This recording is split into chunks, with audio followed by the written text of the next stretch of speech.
3, 2.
To the entire world seems like a pretty big task. Well, you know what, Alfonso? It's a good thing we have lots of help.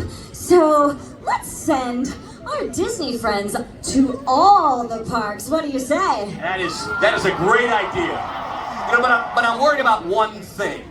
I mean, Magic Kingdom Park is already magic, right? It's in the name. How do we make the most magical place on Earth even more special? Well, we call in the experts, of course. You know, we need someone who can pull it together really fast, though. Mickey Mouse? I mean, someone everyone loves. Mickey Mouse? Well, someone who really knows what it means to, you know, bring the holidays to life. Mickey Mouse? Close. Mickey Mouse and Minnie Mouse. Yeah, you know what? You're right. That is better. It is better. Mickey and Minnie, we are going to need your help bringing holiday magic to Magic Kingdom. I feel like we're in good hands. Oh, we absolutely are. But okay, first things first. Come on in here. Come. Here's what I need you to do. Okay, Mickey, you go and get a churro. Yeah, get it. We need some good food. You know a place to get some good food? Minnie's gingerbread cookies, right? Ooh! Claire. We were cleared a long time before that.